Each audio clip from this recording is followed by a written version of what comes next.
नमस्कार साथियों, स्वागत है आप पर। मैं हूं अंकित अवस्थी। वर्तमान में एक खबर सुर्खियों में है और खबर है कि इंटरपोल ने भारत को एक झटका दिया है। झटका किस बात का? आपको याद होगा कुछ दिनों पहले मैंने कनाडा के केस में आपको एक घटना पढ़ाई थी कि वहां पर SFJ सिख फॉर जस्टिस नाम का संगठन रेफरेंडम कराकर खालिस्तान की मांग के लिए वोट पैटर्न के आधार पर वोटिंग करवा रहा है। रेफरेंडम के आधार मतलब एक तरह से ऐसी वोटिंग प्रक्रिया जिसके माध्यम से वो कनाडा में बैठ करके ऐसे वोट का संकलन करके दुनिया को दिखाना चाहता है कि देखिए कितने सारे लोग पंजाब के अंदर से खालिस्तान बनाना चाहते हैं। यार देखिए, एक व्यक्ति जिसका नाम है पन्नू, वो व्यक्ति गुरपवंत सिंह पन्नू जो है वो व्यक्ति सेपरेटिस्ट एक्टिविटी भारत के बाहर बैठ के करता है।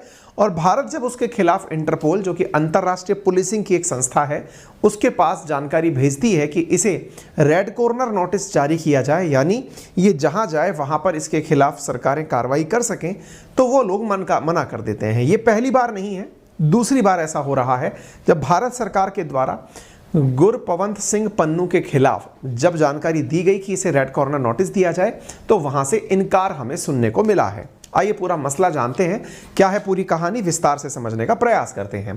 देश भर के वर्तमान सभी अखबारों में इस बात की चर्चा है कि Interpol reject Delhi red corner request for Khalistan separatist Gurpatwant Singh Pannu. ये खबर आप सभी तरफ से देख सकते हैं, इस समय ये न्यूज मीडिया के अंदर तैर रही है। ये वो व्यक्ति है जिसके खिलाफ हम इंटरपोल में रेड कॉर्नर नोटिस चाहते थे। ये क्या होता है नोटिस, ये हम जरूर बताएंगे। फिलहाल के लिए हम चर्चा कर लेते हैं दो चीजों की, एक का नाम है इंटरपोल और एक का नाम है गुरपवंत सिंह पन्नू। ये व्यक्ति है जो कि SFJ सिख फॉर जस्टिस नाम का एक संगठन रन करता है और इसको हम इंटरपोल के माध्यम से रेड कॉर्नर नोटिस दिलवाना चाहते हैं।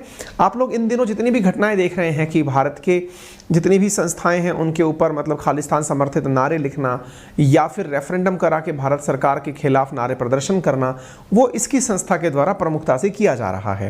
ये सेकंड टाइम है जब भारत ने इसके खिलाफ UAPA एक्ट के तहत, अच्छा भारत के अंदर इसको UAPA एक्ट के तहत आतंकी घोषित किया हुआ है।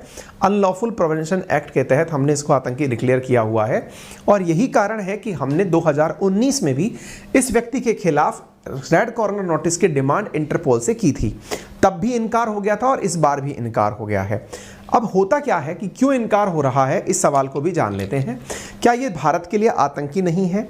क्या ये भारत के लिए सेपरेटिस्ट नहीं है? लेकिन इंटरपोल का मानना है कि हमारे पास आपकी कोई ऐसी पुख्ता जानकारी नहीं है कि आपकी सरकारों ने इसके खिलाफ कोई केस के अंदर ये डिसीजन ले लिया हो कि इसको इतने साल की सजा सुनाई जाती है। यदि आपके यहाँ पर ये UAPA एक्ट के तहत मोस्ट इन डिमांड है, आतंकी है, तो आपकी कोर्ट्स ने किस प्रकार के फैसले लिए ये हमें अभी तक ज्ञात नहीं है।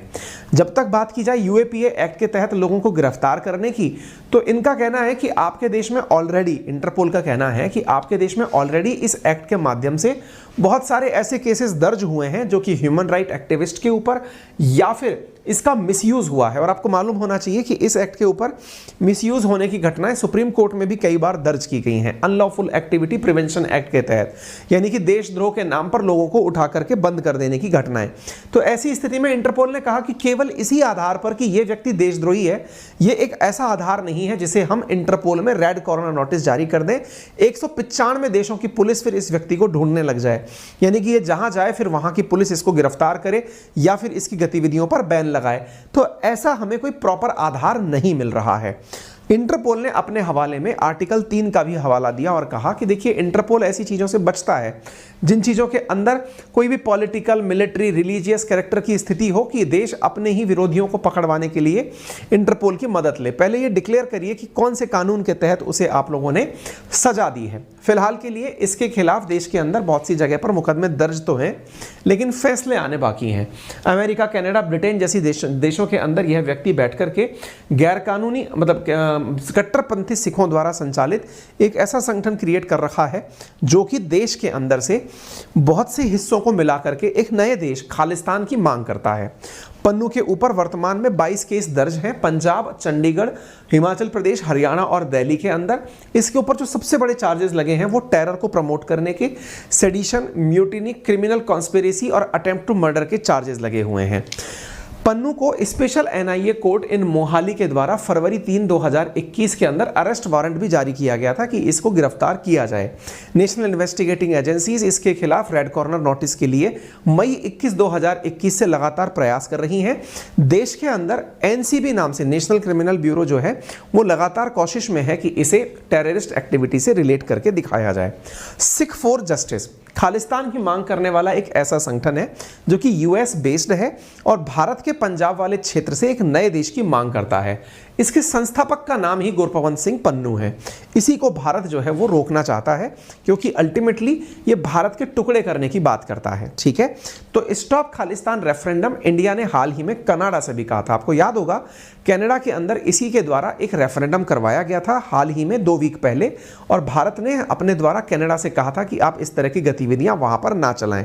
आपको याद होगा भारत के अंदर हाल ही में हुए किसान आंदोलनों में लाल किले के ऊपर एक झंडा फहराने की बात हुई थी, जिस झंडे के ऊपर इस सिख फॉर जस्टिस का एक लेटर बाहर आया था जिसमें यह था कि यदि ये सिख धर्म का जो निशान है इसको अगर कोई यहाँ पर पहनाएगा तो उसको 250,000 US डॉलर इनाम में दिए जाएंगे। तो इसी के तहत ये घटना की गई थी। यानी देश के अंदर जो अशांति फैलाने का कार्य है वो लगातार इस संगठन के द्वारा किया जा रहा है। अब एक बड़ा सवाल ये बनकर के आता है कि सर एक बात बताइए, ये व्यक्ति देश के अंदर से एक खालिस्तान नामक क्षेत्र बनवाने की मांग करता है, उसके बावजूद भी इंटरपोल हमारी सुनती क्यों नहीं है? क्या है स्थिति जो इस व्यक्ति की डिमांड्स को पूरा नहीं कर पाता? यानी कि इंटरपोल को क्यों ये अभी तक आतंकी नहीं लगता? असल में मुद्दा ये है कि इंटरपोल के नज़रिए से ये व्यक्ति जो कार्य कर रहा है उस कार्य के खिलाफ अभी तक कोई किसी कोर्ट ने फैसले नहीं दिए हैं। वहीं दूसरी ओर ये व्यक्ति जिस देश में रह रहा है वहाँ पर उसके खिलाफ कोई भी केस दर्ज नहीं है। कनाडा में ये रहता है, अमेरिका में काम करता है, तो ये सारी चीज़ें इसके खिलाफ जो भारत पेशे करता है वो इसके खिलाफ प्रतीत नहीं होती हैं। पेशे से ये खुद भी एडवोकेट है। तो ऐसी स्थिति में इंटरपोल अपने द्वारा कोई भी निर्णय लेने से पहले भारत के पास दोबारा थिंकिंग के लिए भेजती है। हालांकि इंटरपोल की 2 दिवसीय बैठक इसी महीने भारत में होने वाली है। इंटरपोल जिसका मुख्यालय लियोन के अंदर है, फ्रांस के अंदर है। भारत 1948 के अंदर इसका सदस्य बन गया था। 1923 के अंदर इसकी स्थापना हुई थी।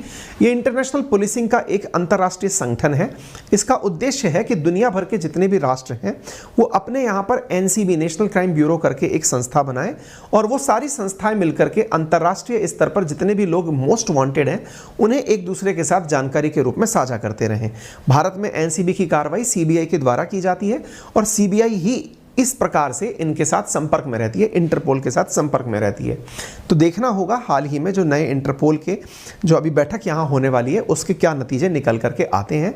195 मेंबर्स की यह संस्था यदि कॉर्नर नोटिस जारी कर देती है तो ये 3 मुद्दों के ऊपर जारी करती है, आइदर काउंटर टेररिज्म या फिर कोई जो ऑर्गेनाइज्ड और इमर्जिंग क्राइम जैसे कि ड्रग्स या साइबर क्राइम जैसी घटनाएं जनरेट हो रही हों।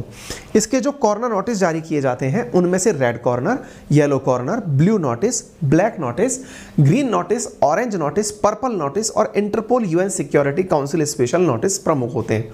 इनमें सबसे ऊपर रेड कॉर्नर नोटिस को, जिसको वांटेड नोटिस कहा जाता है, उसे रखा जाता है। इतना ही नहीं, इन नोटिस को ध्यान में रख करके ही यूएन भी बहुत सारे लोगों को अंतर्राष्ट्रीय आतंकी डिक्लेयर करती है। हाल ही में भारत के द्वारा रेड कॉर्नर नोटिस डिमांड किए गए थे मेहुल चौकसी के खिलाफ, जिसको कि रेड कॉर्नर नोटिस जारी कर दिया गया है। ठीक इसी प्रकार से इंटरपोल के द्वारा red corner notice Nirav Modi और उसके भाई और उसके एम्प्लॉयज़ को भी जारी किया गया। इतना ही नहीं, नीरव मोदी के परिवारजनों को भी इसके अंदर रेड कॉर्नर नोटिस के अंदर शामिल करने की डिमांड हुई थी। कहने का मतलब ऐसा नहीं है कि इंटरपोल भारत विरोधी ही रहता है, लेकिन फिलहाल उनकी नज़र में हम लोग उनके सामने एक पुख्ता प्रमाण प्रस्तुत नहीं कर पाए हैं। यही कारण से उन्होंने हमें इसके लिए आज्ञा नहीं दी है। फिलहाल के लिए इतना ही। जानकारी पसंद आई हो तो इसे साझा करें, चैनल पर नए हैं तो सब्सक्राइब करें। रेफरल कोड है अंकित 10, जिसका यूज़ करके अनअकैडमी पर आप पा सकते हैं 10% डिस्काउंट। वर्तमान में अंकित 10 पर 20% डिस्काउंट ऑफर चल रहा है 11 से लेकर 14 तारीख तक। अंकित 10 का यूज़ करके आप लोग एसएससी कैटेगरी में 30% तक का डिस्काउंट प्राप्त कर सकते हैं।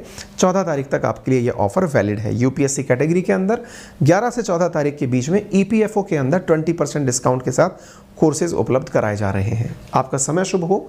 धन्यवाद।